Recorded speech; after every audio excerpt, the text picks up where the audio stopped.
So we're going to mock up some data. So what I want to do on the store page is create a little list here where we can pass data to our browse method. So we can have a look at how the parameters work. So I'm going to go back to my index view.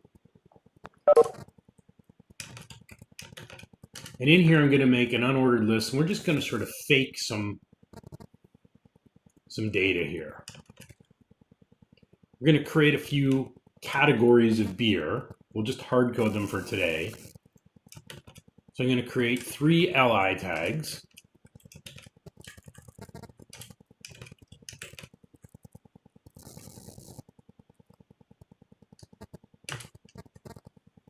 And I'll just make up, actually, we'll just put in some categories.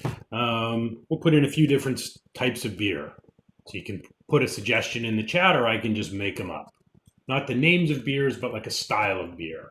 Yeah, not a name of beer, Zach, give me a style of beer. So, yeah, okay, so stout could be one. An IPA, my least favorite. Somebody else want to suggest one other kind? One other style of beer or wheat beer? Okay. Thanks, Leo. All right.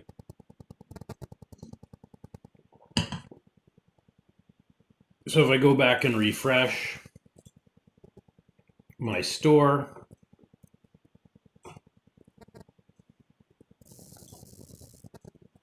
we should get a list with 3 items.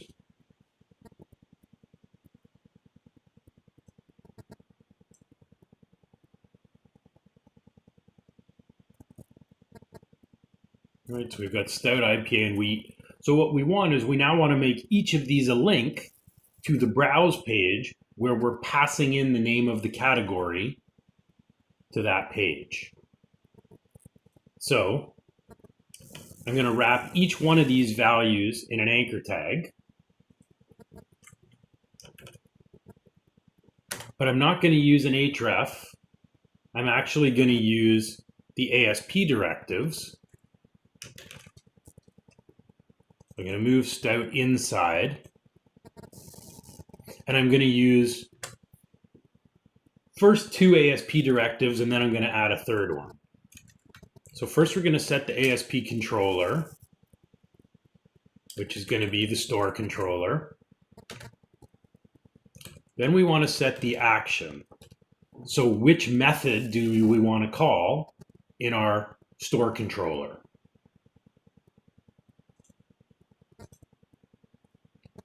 We've got index and we've got browse. When we click on one, yep, thank you, Jillian. We want to call the browse method. So I'm going to take this same link tag and I'm going to wrap it around my other 2 categories. So each one becomes a link. Each link goes to the same place they all call the browse method.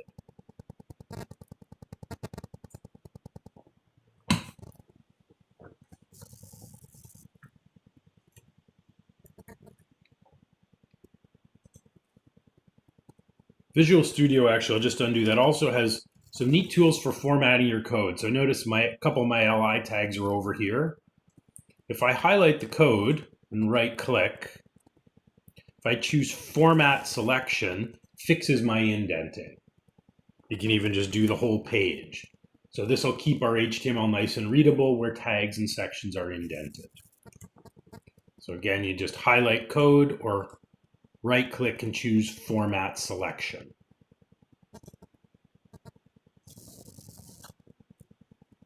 So now if I refresh my index view,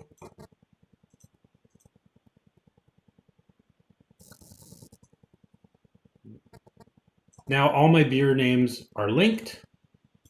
And when I click on any one of them, it loads the browse page. So this is functional, except all 3 of these links go to the exact same place, and we no longer know which link the user clicked on. So we want to pass in, we want to add a third one of these ASP directives so that when the browse method is called and this page loads, we also want to be able to show what category the user clicked on. So what we're going to do is modify the link. We're also going to modify the browse method to accept a parameter. So on index, we're also going to add, we've got an ASP root directive, and this allows us to define a parameter name. So I'm going to call it category.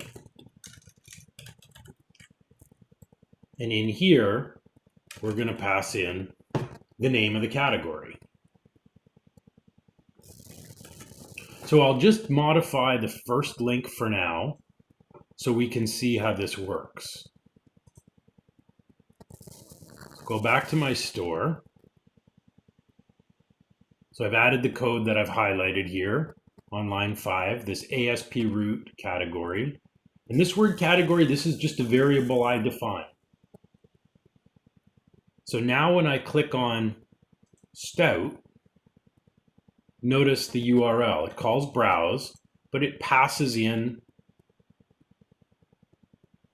a key called category with a value of Stout.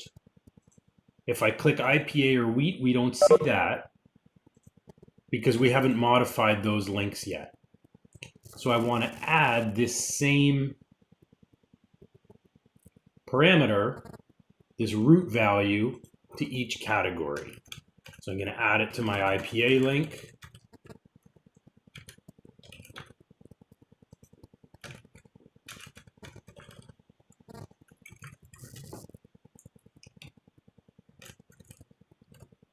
And I'm going to add it to my wheat category.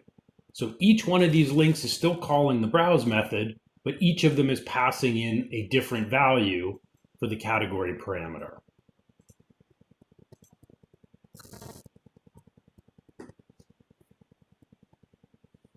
So go back to my store, and now if I try any of the links, the category value is being passed along. So that's the first part, is setting up our links, modifying them by using this ASP root property to allow us to pass a parameter on the end of those links. The next thing we'll want to do is go to the browse method and modify the method signature so that it accepts a parameter called category. And then we can display the selected category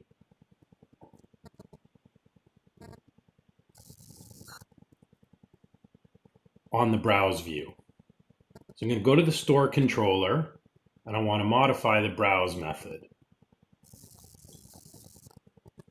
So our browse method, as we created it, doesn't accept parameters, but we want to modify it so it will take a parameter. So what data type should we use for our category parameter?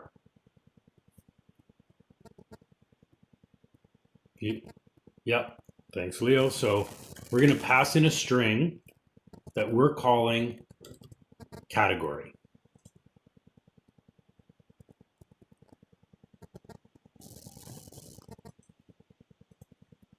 So we want to take the value that gets passed in, and then we want this value that comes from the URL, we want to display that in maybe an H2 or an H3 tag on the browse page. So how can we take this string and then pass it back to the browse view so we can render it? We used an object last week that allowed us to pass simple data from the controller to the view. What's that object called?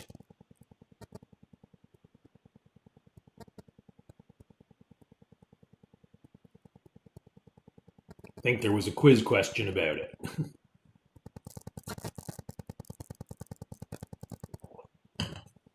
So we want to pass this category back to our browse view so we can display it.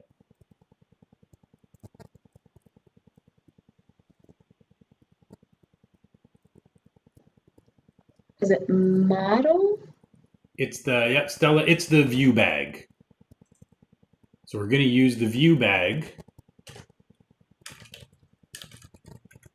so we can set up a property called category. So whatever parameter is passed in, we're going to take that string value and stick it in a property of the Viewbag called category.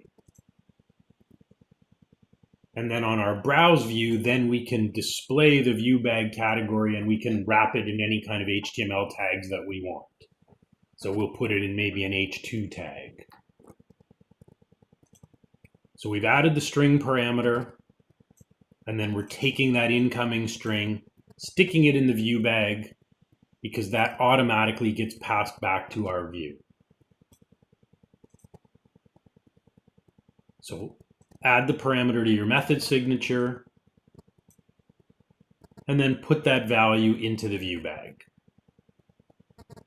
So the final step we need to do to make this work, the third step, is to modify the browse view to display our viewbag.category.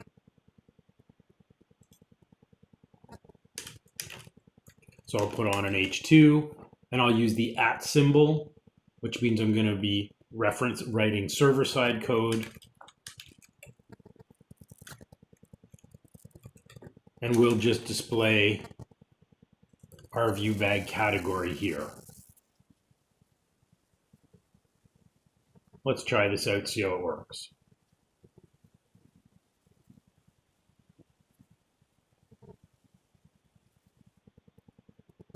So now when I click IPA, our controller takes this string in, puts it in the Viewbag in a category property, and then our view outputs this same value. If I choose wheat, it says wheat. If I choose stout, it shows stout. So whatever string value is coming into the browse method comes from here to the method into the Viewbag and then back out onto our page.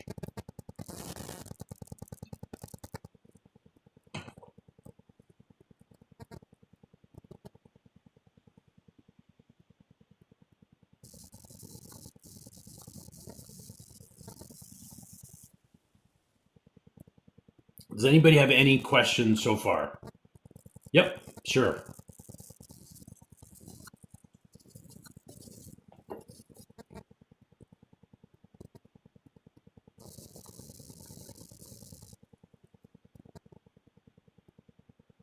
Okay, good question, Leo. So what happens if the Viewbag is empty?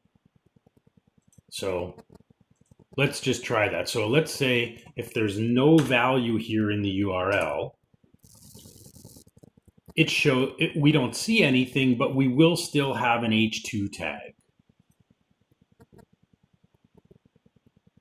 Right? We still have this empty H2 tag showing up.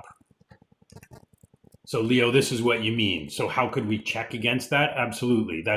We can do that. So we can write a simple if statement in the view that says only show the H2 tag if we have a value in the Viewbag.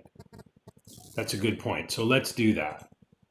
So if we want to write some logic in the views, which we do all the time, we may want to show or hide things depending on if our user's logged in or not, or depending on what role they're in. So if we just write a simple if statement with @if, and then inside of curly braces, so what we want to check here is if the viewbag.category isn't null. So long as there's something here, and then we'll just move our H2 in here. And then I can just format my code. It indents. So this way the H2 only gets rendered if we have a value in the Viewbag called category. Whoops, and I actually typed this as a capital C. let's try this. And then I'm going to put that back. I didn't mean to make that mistake, but that's actually useful. So if we have something in the category, show it. Otherwise, there should be no H2 tag. So if I refresh now with no category,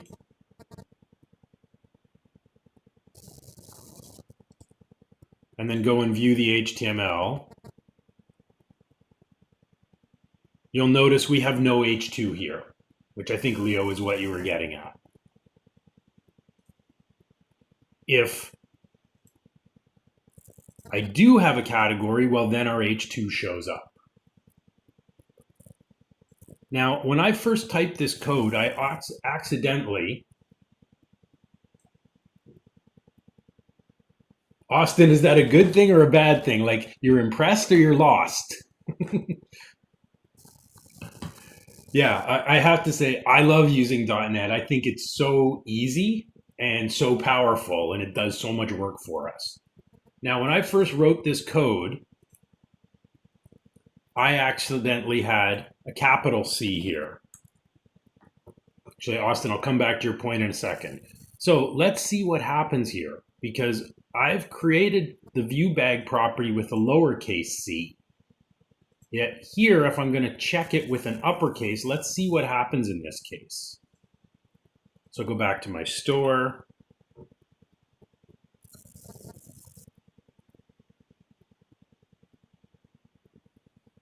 I click on Stout. So it does show, which tells you that these Viewbag objects are not case sensitive. So even with a capital C here, it still recognizes my value.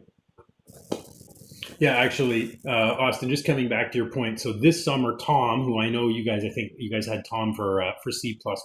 So he taught this course for the first time. And Tom knows C# and .NET well, but he'd never actually worked with ASP.NET. And so I sort of shared my course pack with him.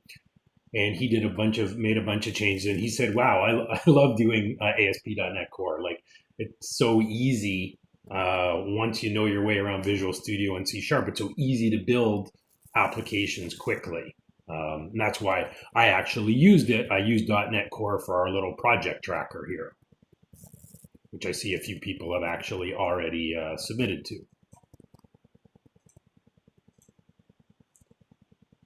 Which is great. Okay, we're going to do one last thing. So I will go in and approve these or have a look at them a bit later. So here we kind of hard-coded some data. I want to try working with a little bit of mock data. This won't take us too long. So we're not working with the database yet, but we will be soon. So for today, we're just going to kind of mock something up. And then we'll replace this with some kind of dynamic data, even though it's not coming from a database. So in your Solution Explorer, go to the Models folder, and we're going to make a category model. It's just going to be kind of pretend. So I'm going to add, to make a model, we just add a class. There isn't a specific template for a model. We're just going to add a class. And the class names in MVC, they're typically named with a capital letter, but they're singular because the model represents a single object. So I'm just going to call this category.cs. You don't even need the extension. Visual Studio will automatically assign the extension.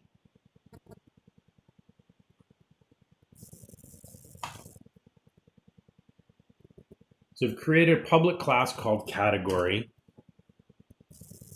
And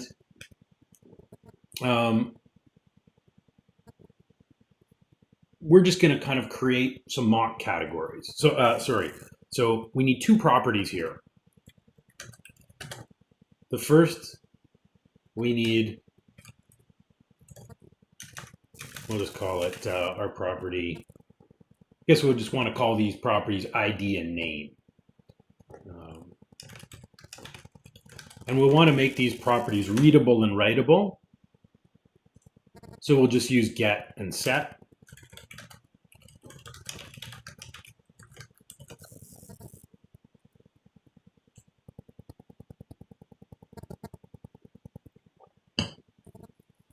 So there's our model.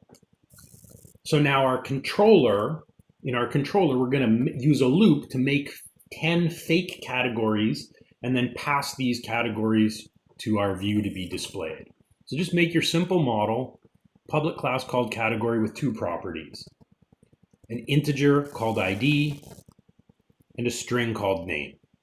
And these should be in Pascal case, where the first letter is uppercase.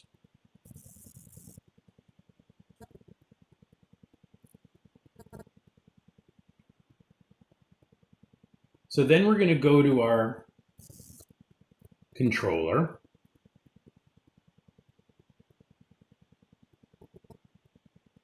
I'm going to go back to my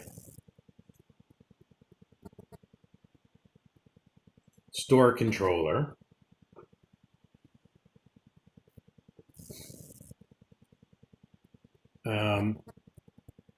And in the index, what we want to do, instead of just showing these kind of hard-coded categories, I'm going to comment this stuff out. So the easy way, if we just go to our store index view, you actually have a little comment button right here on the toolbar. So if I just highlight this section, I can just click comment, or you can just manually add the @ star and star @.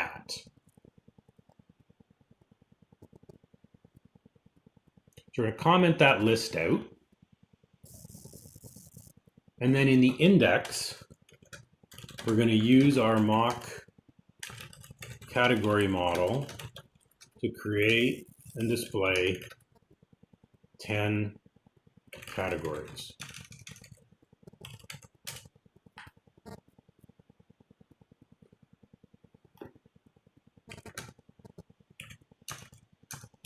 So first, we're going to create an object to hold a list of categories. So I'm going to declare a variable, and usually in C#, the variable types are inferred, so we don't have to declare typically the type of variable. So I'm going to say var categories, and I'm going to make a new list of type category. And notice Visual Studio complains about this. It says, I don't know what a category is. Now that's kind of weird. We've got a category model here, but our controller can't see it. And the reason has to do with the namespaces.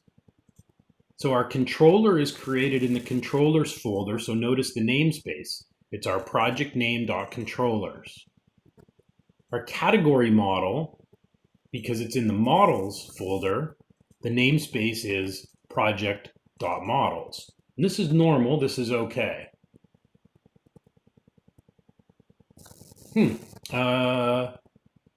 Riley, did you create the model in the models folder? And are your namespaces different?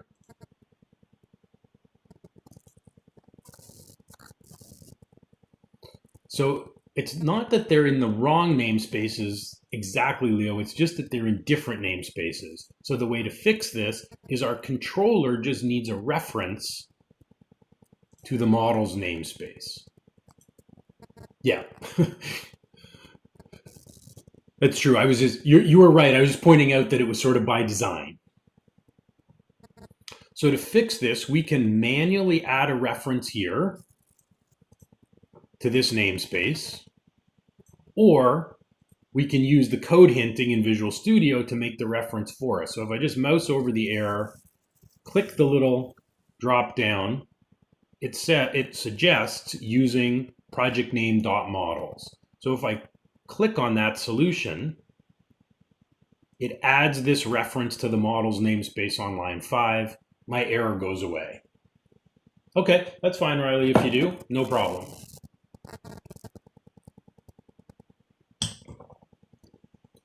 So now our controller can see our category model. So I'm going to use a loop.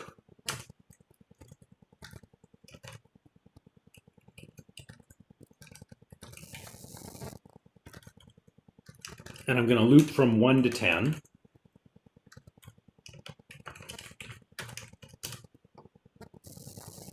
And in here, I'm going to create 10 new categories, one at a time. So in our list, we're going to add a new category where the ID is equal to our counter, and our name will be category as a string.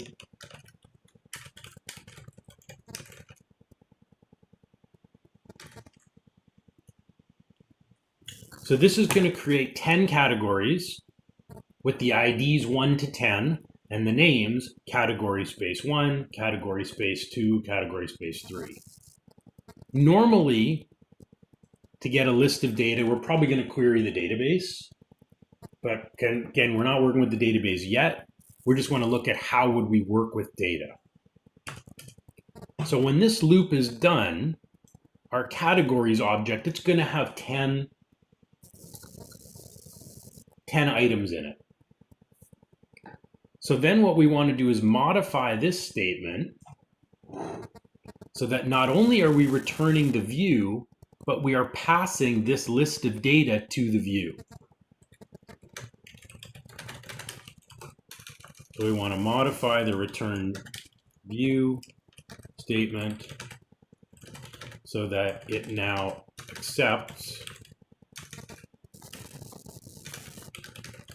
list of categories to pass to the view for display. So it's not enough to just create this data. Yeah, Leo, you're right.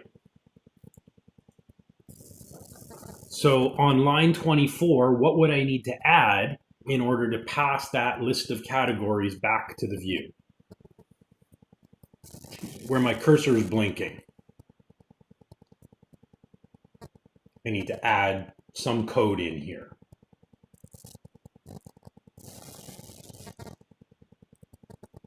Anybody want to propose an answer in the chat?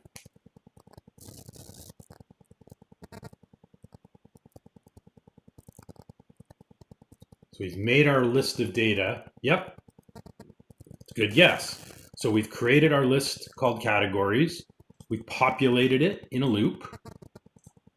So this time, we now want to pass that data to the view.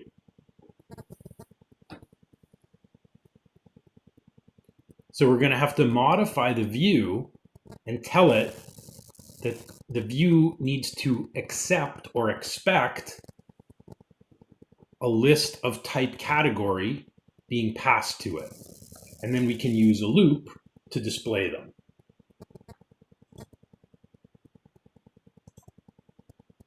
So we won't see any changes right now. On the index view, I've just sort of commented everything out. So if I try the index view right now, if I click on my store link, we're not really going to see anything.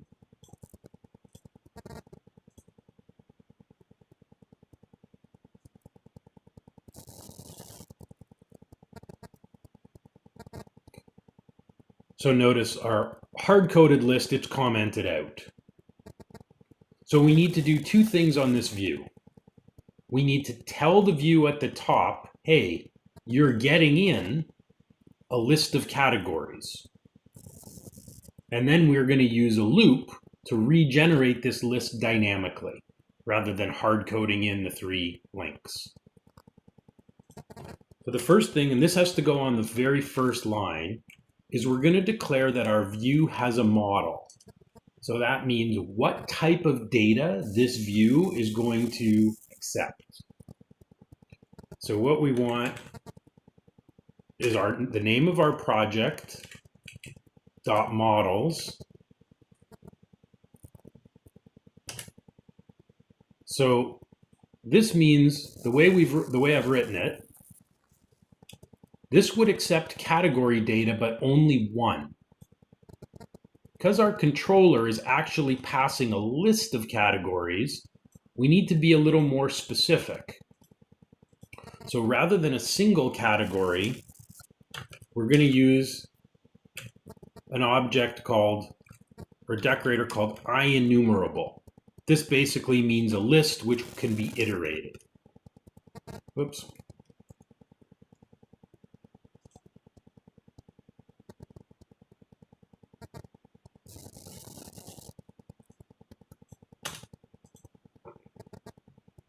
So our data is of type category, but rather than getting just one, we're getting a list. And by making this model IEnumerable, we can loop through it. So now we'll open our list, and we can actually use a loop to go through and render the data. So we can use a for each.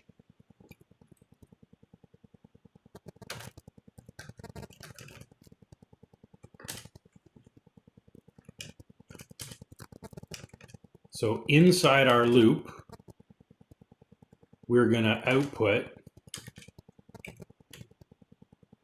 And you'll notice now, because we're passing in strongly typed data, Visual Studio recognizes the properties of the category model.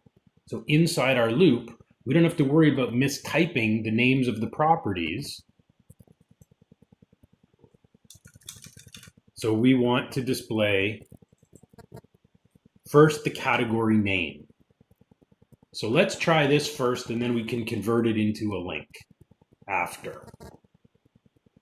So again, just to review what we're doing, we're creating a list of fake data.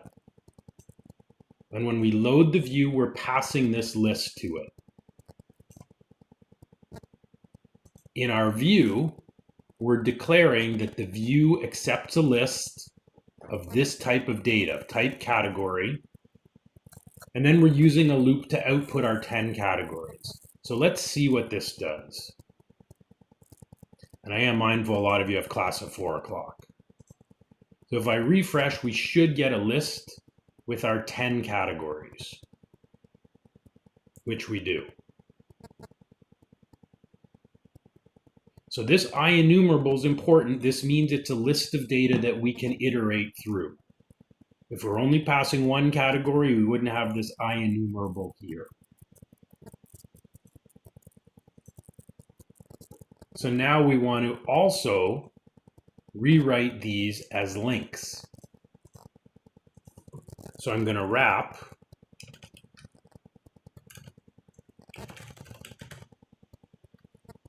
so again, our controller is store, our ASP action is browse,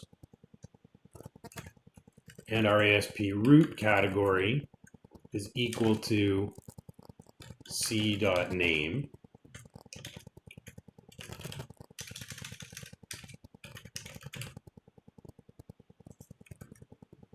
So this should give us the same links we had before, except now we're working with our mock data rather than our 3 hard-coded categories.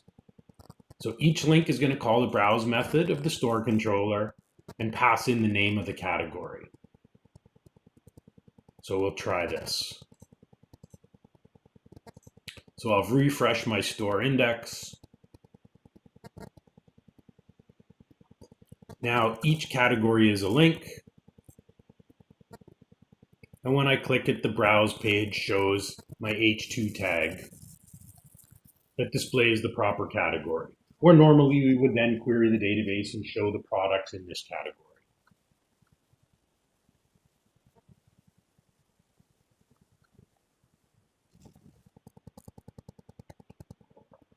So later on, we'll replace this. We don't really need the mock data because we want to query the database instead.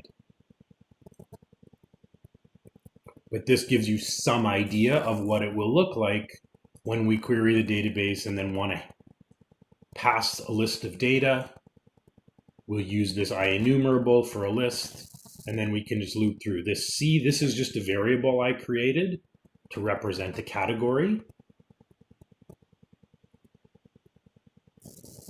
So this gives you kind of some idea of where we're going to be going with this over the next few weeks when we hook up our database.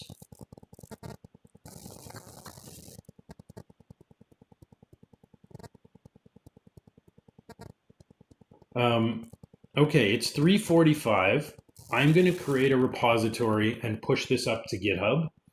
So I'll make a new repository called like the COMP2084 beer store, where I'll put this code up, and we'll keep working on this project each week. I will upload the video to YouTube. I'm not sure. I got to check about the first section of the video for the first part of the class. I may have to re-record some of that. I'm not sure that that totally worked. So a few things for you to do before next week's class. Remember to submit your project idea. Try to do that before the weekend, and check your email and your junk for a response from me. So by next Monday, you're submitting your project plan template for 5% on D2L. You're completing the quiz by next Monday. And the third thing on D2L is there is the discussion board. So the posting, I'll just quickly show you. The posting should be open. If not, I'll make sure it's open. So yeah, there's a lesson 2 learning thread. I've linked to it from the week 2 folder. So all I'm asking you to do is answer these 2 questions. What was the most useful thing about this week's lesson?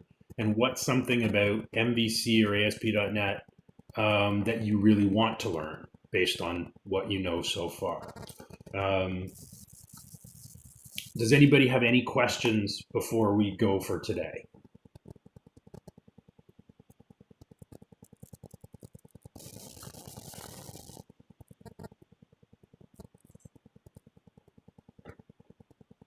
Okay, thank you, Master of the Universe. I will leave the WebEx session open and stick around for a bit just in case somebody does need help or need questions or have questions. A base has a question if you wouldn't Sure. mind sticking around for a minute. Sure. Okay, I'm just going to stop the recording, but yes, I will stick around. Okay, thanks everybody. Have a great week.